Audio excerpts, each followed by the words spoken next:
Camp McCain, Mississippi, June 18, 1945. The afternoon heat pressed down like a physical weight.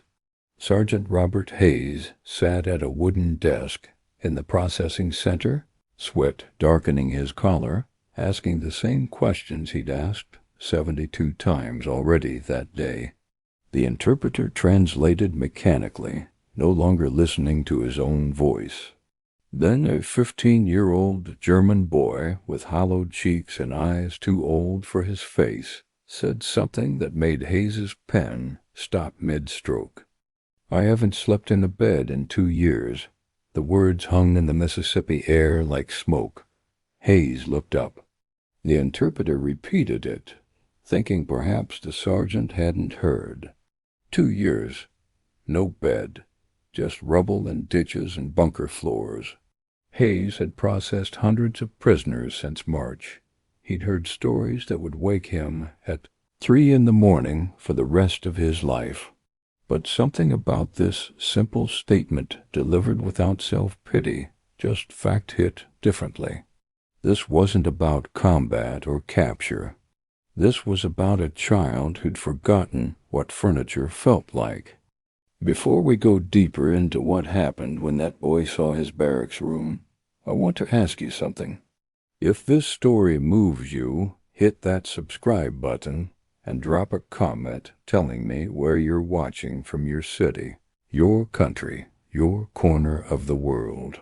These forgotten moments of history deserve to be remembered, and every subscription helps keep these stories alive.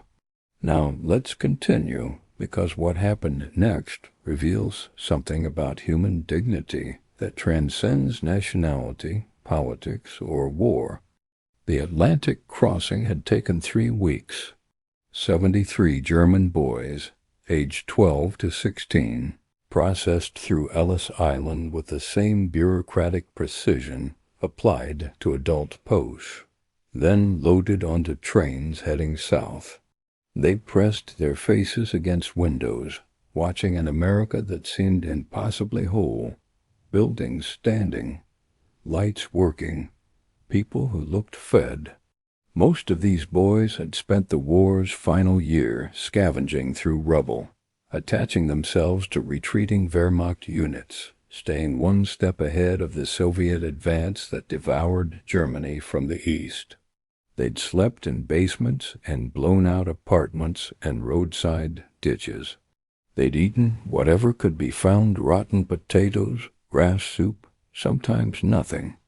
One boy, captured near Berlin in April, hadn't spoken since British soldiers found him hiding in a bombed-out church, surrounded by 6 corpses he'd been too weak to bury. Another had walked 200 miles from Hamburg to Bavaria, his shoes held together with wire, searching for an aunt who'd been dead for 8 months. These weren't soldiers, exactly. Some had served in Volkssturm units, old men and children pressed into service during Germany's final desperate months. Others had been Hitler Youth members, taught to believe in thousand-year empires that lasted 12. All of them had lost everything, and now they were enemy prisoners in a country they'd been taught to hate, expecting punishment they believed they deserved. Hayes was 34, a high school history teacher from Minnesota before the war. He'd expected to return to teaching when it ended. Instead, he'd been assigned to Camp McCain's youth section in March 1945, managing a facility for boys who spoke no English and carried trauma like physical scars. The camp itself sprawled across 43,000 acres of pine forest and red clay in northern Mississippi, established in 1942 as an infantry training center. By 1945, portions had been converted to house over 7,000 German POWs. The adults worked in lumber camps and cotton fields, but these boys presented different challenges. They were technically prisoners' children of an enemy nation swept up in defeat's machinery, but they were also children, underfed, traumatized with no families to return to and no homes left standing. The military had clear protocols for adult prisoners. For minors with nowhere to go, the guidelines were murky. Hayes did his best. He treated them firmly but fairly.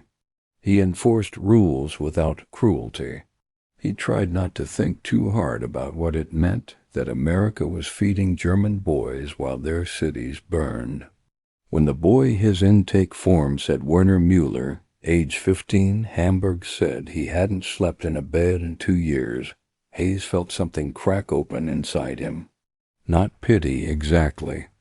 Pity was too simple. This was recognition. A sudden sharp awareness that the machinery of war didn't just kill people. It erased the basic architecture of human life, beds, homes, the assumption that you'd wake up in, the same place you fell asleep. Hayes closed the intake folder. He looked at Werner. "Will," he said slowly, waiting for the interpreter, "you'll sleep in a bed tonight." Werner didn't believe Hayes. Hope was dangerous after years without it. The youth barracks converted military housing felt impossibly generous. Bunk beds packed tight, mesh-screened windows, whitewashed walls, clean concrete floors. Each cot had 2 wool blankets, a pillow, a footlocker. Basic by American standards, unreal to boys who'd slept in ruins. Hayes led the 12 boys of Barracks, 7 inside. Dust drifted in dim light. "Choose a bunk," he said through the interpreter. No one moved. The rows of beds looked like relics from a lost world where sleep happened on mattresses, not rubble. Werner touched a blanket thick, clean. He pressed the mattress. The springs yielded. Real. Soft. He sat carefully, then lay back, stunned. Around him, boys tested beds with equal disbelief. Then Otto, 13, began to cry silent, steady tears as he clutched the blanket. No explanation needed. A bed meant warmth, safety, the faint return of dignity. That night, Werner couldn't sleep. Comfort felt foreign, suspicious. He thought of Hamburg, the firebombing, his lost home, his family, the years spent sleeping wherever he collapsed. This American bed felt like both mockery and mercy. Near dawn, exhaustion won. He slept 6 uninterrupted hours, the most rest he'd had in years. Days at Camp McCain followed military structure adapted for juveniles. Morning roll call, breakfast in the mess hall. Work details that were educational rather than punitive. Afternoon recreation, dinner, evening study. Lights out at 2100. The work details included English instruction, basic mathematics, vocational training in carpentry and farming. The goal, never explicitly stated but obvious, was preparing these boys for repatriation to a Germany that would need rebuilding and skilled workers to accomplish it. Werner was assigned to the carpentry workshop. His instructor was Corporal James Mitchell, 30 years old, from Tennessee. Mitchell had learned woodworking from his grandfather. He taught it with patient precision. He spoke no German. His students spoke no English. Communication happened through demonstration, gesture, and the universal language of showing someone how to properly hold a saw. On Werner's 3rd day, Mitchell demonstrated dovetail joints. Werner watched, fascinated. Before the war, his father had been a furniture maker in Hamburg. Werner remembered being very young, watching his father work in the small shop attached to their apartment. The smell of wood shavings and varnish. Mitchell noticed Werner's particular attention. He handed the boy a piece of scrap wood and a handsaw. "Show me what you can do." Werner took the tools with hands that remembered.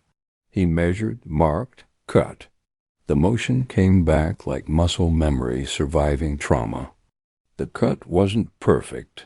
He was out of practice, working with unfamiliar tools, but it was competent. Mitchell examined it, nodded approval. "Your father teach you this?"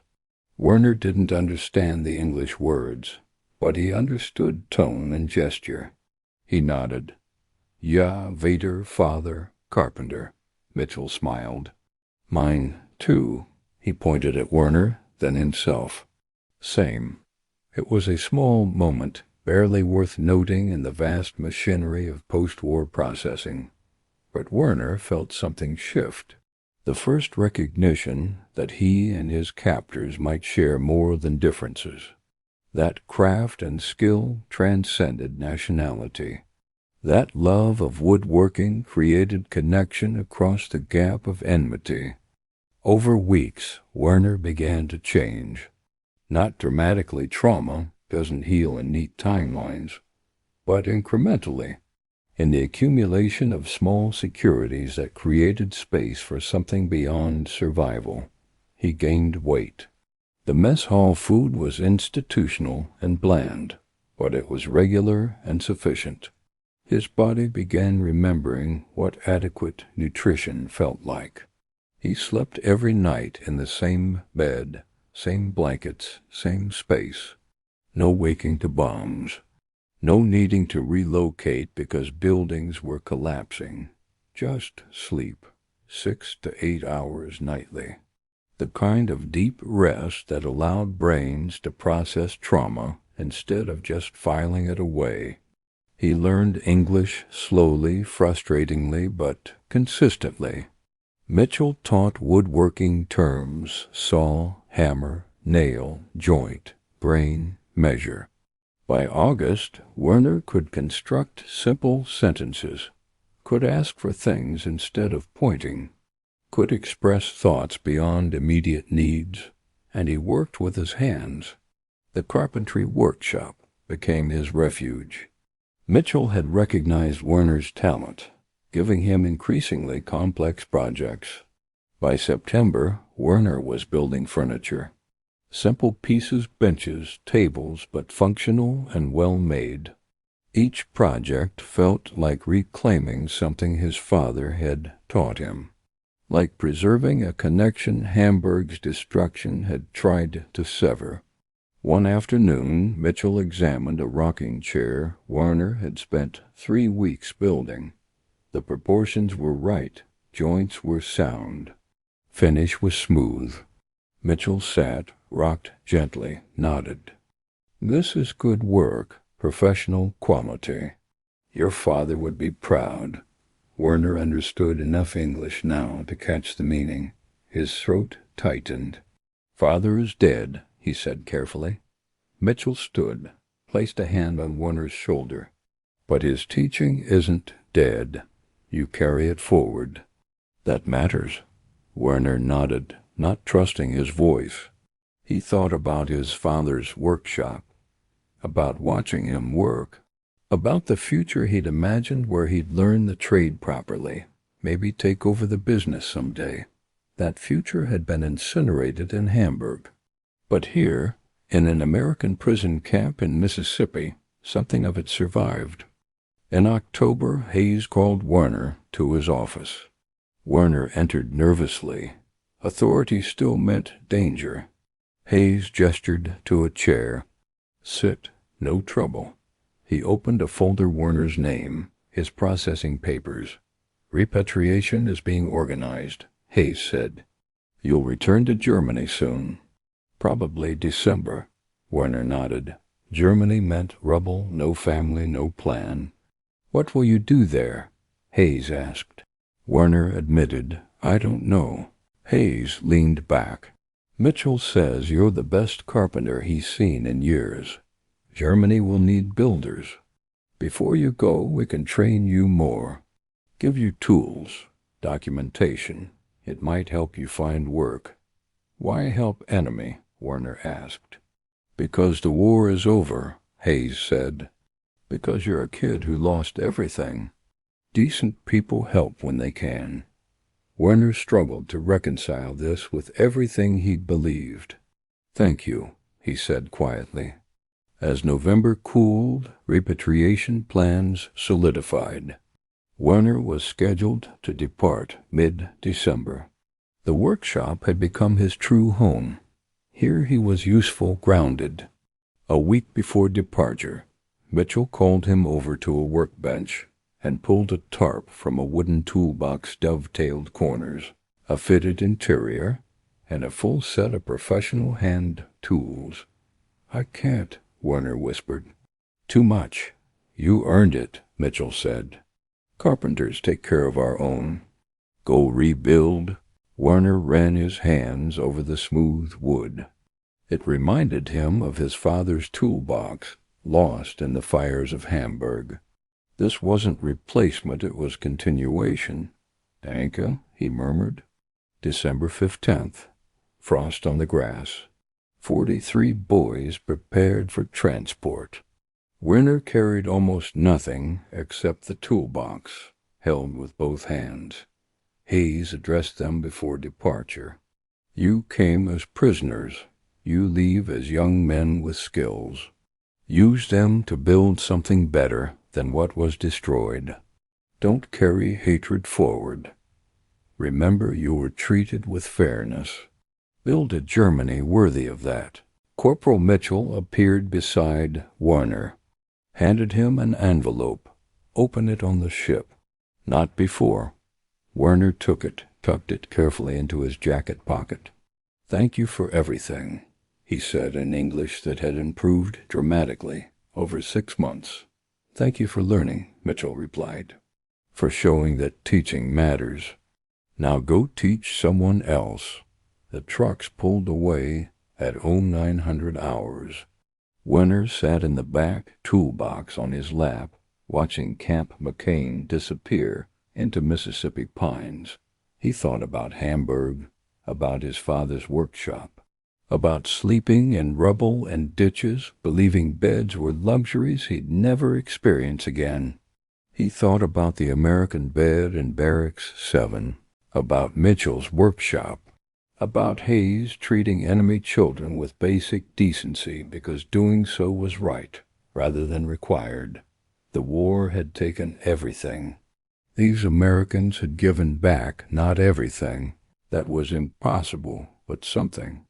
Tools, skills, the understanding that he could build instead of just survive. It wasn't redemption, wasn't compensation for loss, but it was possibility. And for a 15-year-old who'd spent 2 years without hope, possibility felt like grace. On the ship crossing the Atlantic, Werner remembered the envelope. He opened it carefully, found a letter written in simple English he could now read with modest comprehension. "Werner, by the time you read this, you'll be heading back to Germany. I want you to know something important. My father taught me carpentry. He was patient and skilled and believed that craft mattered, that building good things was how you contributed to the world. He died in 1938, before this war started, before everything went to hell. When you came to my workshop, you reminded me why he taught me, why skills matter, why passing knowledge forward is how we survive as people, not just as individuals. You've been through things no kid should experience. You've lost people and places that can never be replaced. I know the tools I gave you don't fix that, but maybe they help you build something new. Germany is going to be hard. Rebuilding will take decades. You'll see things that make you want to give up. When that happens, remember every building, every chair, every table starts with a single cut, one piece at a time. That's how you rebuild countries and lives. I'm proud of you. Your father would be proud of you. Go build good things. Corporal James Mitchell." Werner read the letter 3 times. Then he folded it carefully and placed it in the toolbox in the special compartment Mitchell had built. He would keep it there for the rest of his life. Bremen, Germany, January 1946. The city was a wasteland. Rubble piled higher than buildings had stood. Civilians moving through destruction like ghosts, faces carrying the same hollow exhaustion. Werner recognized from mirrors. Processing through British occupation zones, Werner presented his papers. The officer reviewing them noticed the American camp documentation, the letter from Mitchell describing Werner's carpentry training. "You have skills," the officer noted. "That's valuable. We're setting up trade schools, reconstruction programs. Report to the Labor Ministry office in Munich." Werner made his way south. The journey took days hitching rides with military convoys, walking when no transport was available. Everywhere, destruction. Cities bombed into submission. Infrastructure destroyed. People surviving in basements and ruins. In Munich, the Labor Ministry office occupied a damaged building, partially restored. Werner presented his documentation. An official reviewed it-typed papers from Camp McCain, Mitchell's recommendation letter, photos of Werner's work. "You're 15, the official said. "Where's your family?" "Dead or disappeared." The official nodded. This was common enough not to require further discussion. "You have housing?" "No." The official made notes. "We can assign you to a youth housing facility. You'll work during the day on reconstruction projects. Attend trade school in evenings. Pay is minimal but includes housing and food. Interested?" Yes. Werner was assigned to a crew rebuilding apartment blocks in Munich's destroyed center. The work was hard, the pace relentless. Germany needed housing desperately. Millions were homeless, displaced, living in temporary shelters. Every building reconstructed meant families moving from basements to actual apartments. Werner worked with tools Mitchell had given him. Other workers noticed the quality American-made, professional grade, better than the salvaged and improvised tools most Germans were using. "Where did you get these?" his foreman asked. "American prison camp," Werner replied. "My teacher gave them to me." The foreman examined the toolbox, noted the craftsmanship. "Your teacher was a good carpenter." "The best," Werner agreed. By 1950, at 19, Werner was leading reconstruction crews. By 1955, he had a small construction company. By 1960, his firm had built over 300 housing units around Munich. He never forgot Mitchell's letter. When hiring apprentices, he looked for boys like he'd once been displaced, directionless, and taught them carpentry with the same patience and precision Mitchell had shown him. In 1965, traveling to the U.S. for a trade conference, Werner detoured to Mississippi. Camp McCain was long deactivated, but he stood in the pine forest where the barracks once stood and remembered the first real bed he'd slept in after 2 years. Military records led him to Tennessee, where James Mitchell, now teaching shop class, still lived. When Werner called, Mitchell remembered instantly, the German kid who could cut dovetails blind. They met in Mitchell's home workshop.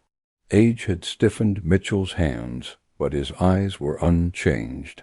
Seeing Werner's old toolbox, he said, "You kept the tools." Werner replied, "Used them every day, built thousands of homes, trained dozens of apprentices."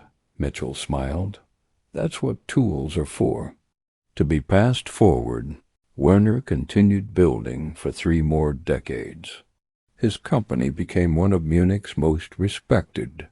He trained over 200 apprentices and built more than 10,000 housing units, schools, and hospitals. Among his belongings when he died, Mitchell's toolbox, the 1945 letter, and a journal documenting every building and apprentice. The deeper truth isn't in verifying every detail. It's in the work itself, the homes, the apprentices, the skills carried onward. A boy who hadn't slept in a bed in 2 years was given not just shelter, but direction, taught that craft could outlast destruction, shown that former enemies could become teachers. And from that single bed, that single set of tools, an entire future was built, one building, one apprentice, one lesson at a time.